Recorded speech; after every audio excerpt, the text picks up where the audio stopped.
Bismillahirrahmanirrahim. I'm grateful to the organizers, particularly Professor Salma Kundi, for inviting me to this wonderful talk, a very challenging topic, ethical decision making in resource limited clinical settings, which is a common dilemma at the moment. So I'll begin at the beginning. And let's start with the first slide, Sakina.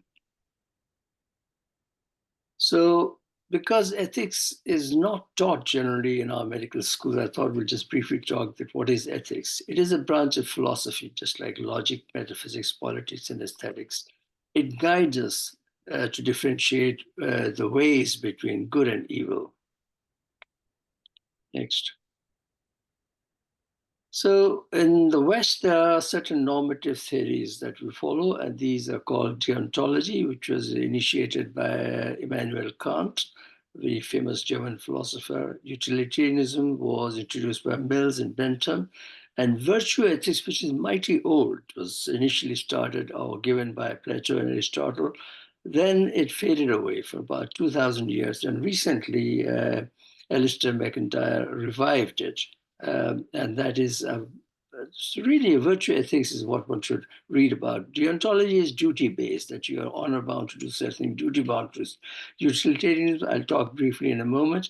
Virtue ethics is what Quran, alayhi salam, Hadith, and all the scholars tell us that we should build our character. It is basically based on character building. So we'll talk about that in a minute. Next, please.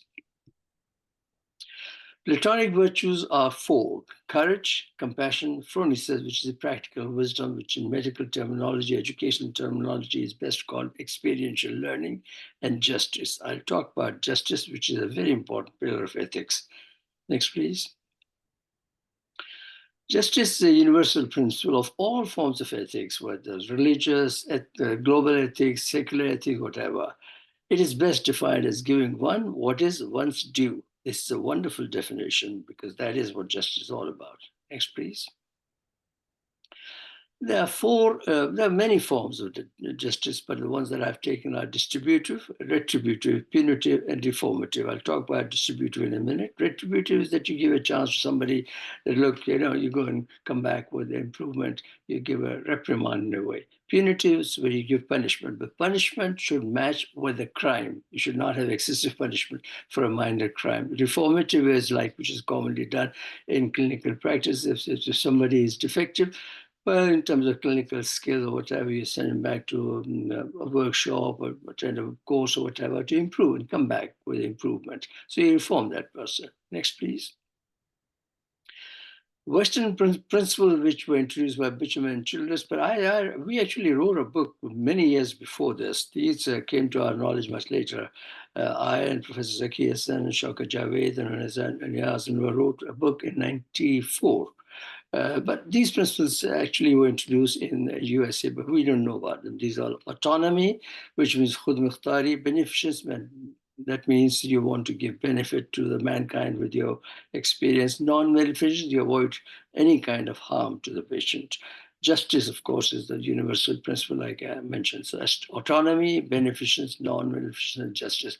In that order, in the Western principle. But in the Eastern culture, beneficence overtakes autonomy many times. Next, please.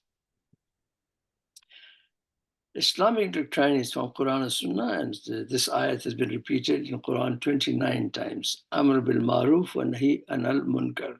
There are different translations, but the one that I like most is this: bid good, forbid evil. That is simple. And in terms of paraphrasing, when it applies to medical science, it's called la zarar fi la zarar. That means you will not do any harm to it and nobody will harm you.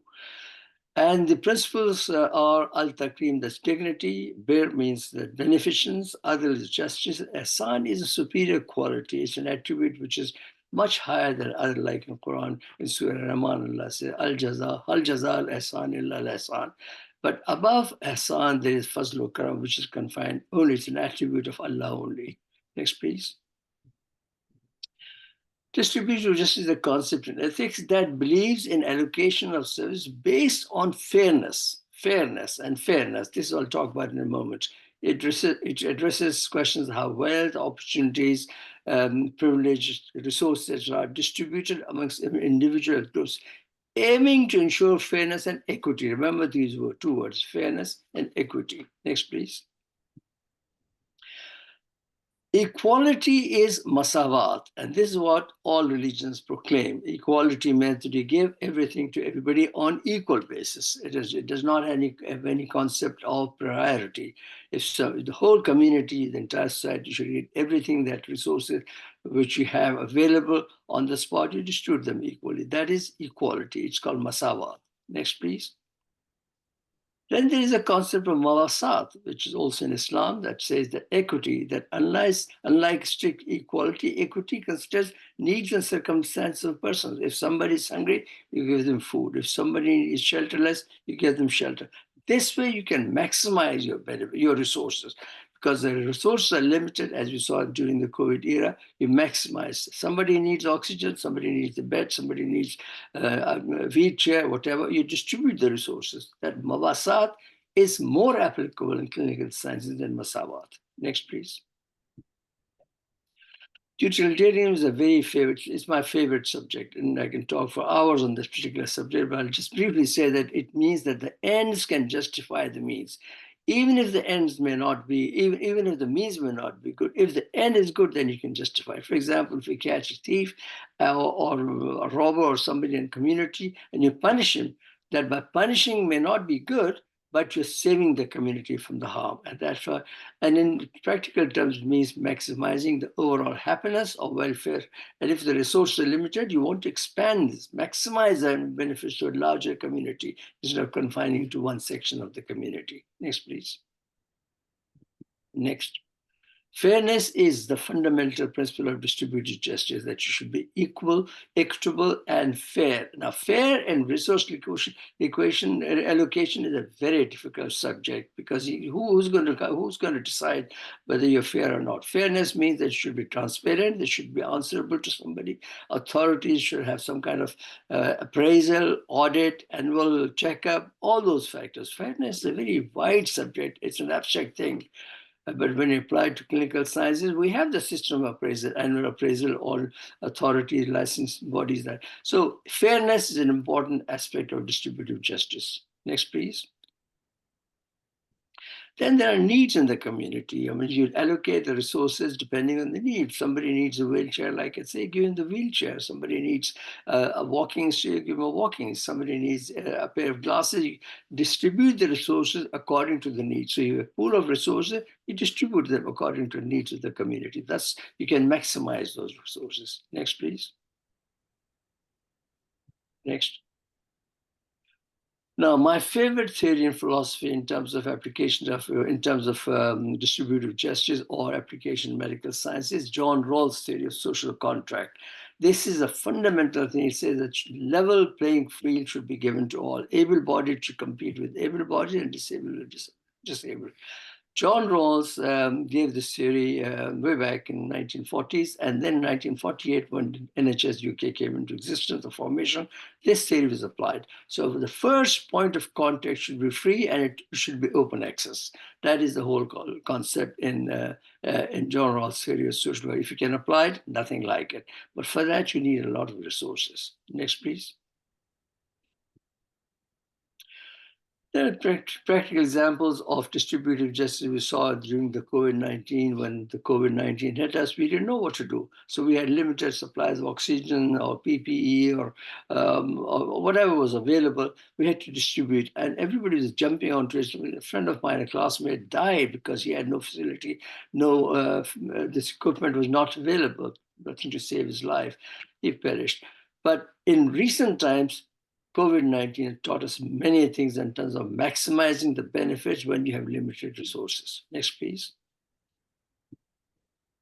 Education also. This is a famous report that you must read if you're not read it. Marmot 1 and 2. Professor Sir Michael Marmot is a famous scholar. He was a guest at the CVU webinars once.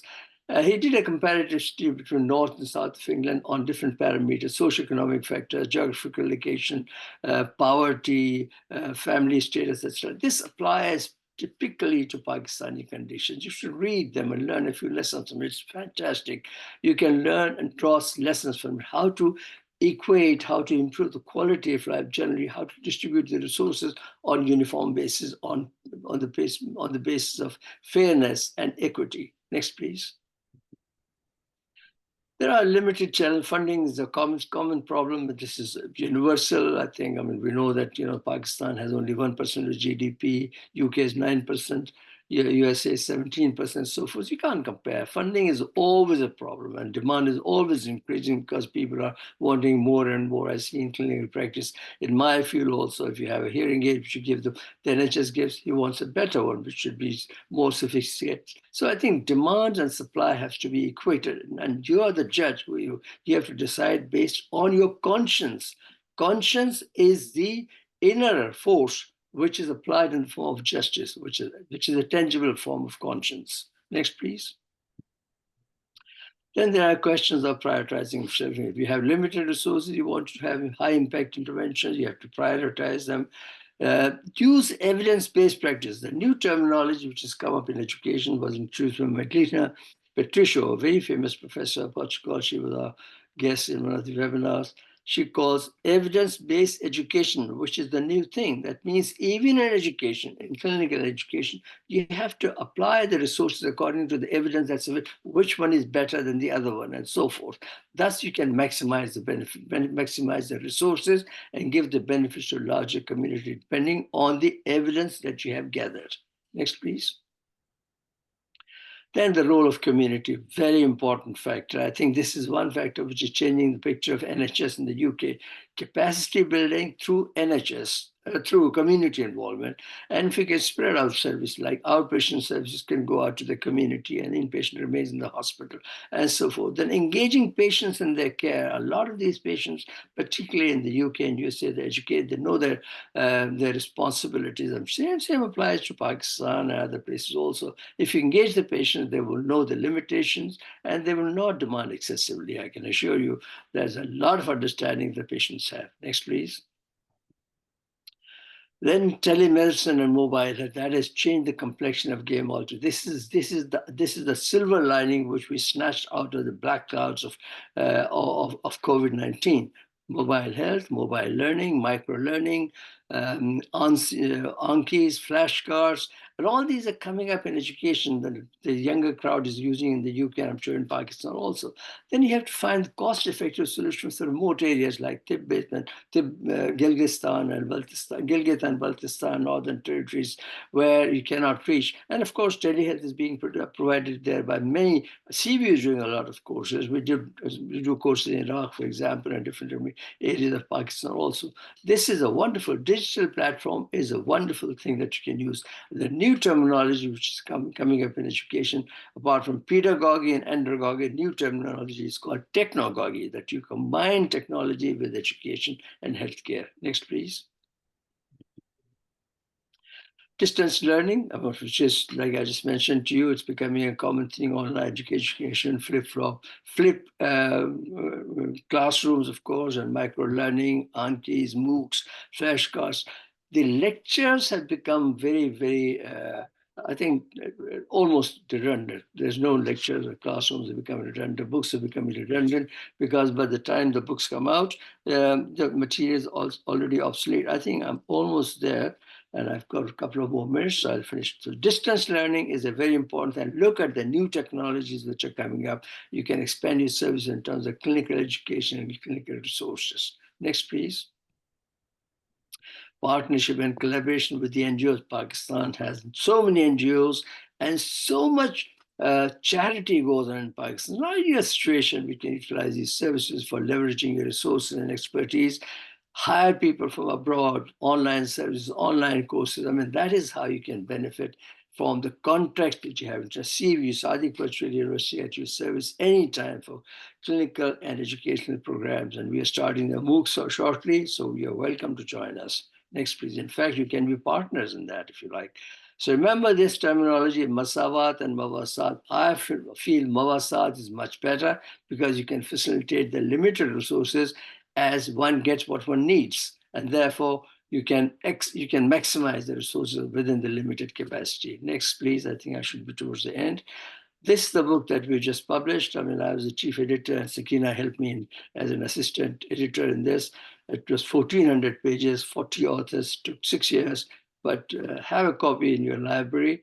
And it has a lot of material in terms of ethical issues that not just Islamic ethics, but general ethics, universal ethics, global ethics. Is available online on Amazon and at discounted prices because we sponsored it through Imamiya Medics International, Sadiq Virtual, and some other friends. Next, please. And thank you so much. I'm grateful to you for your time. I think I've covered in 14 minutes and 30 seconds. If you have any questions, I'm open to all kinds of questions. If you don't have right now, you can send them the questions through Sadiq International Virtual University or to Professor Selma, and I'll be happy to I'll give them answer to the best of my ability. Thank you and goodbye.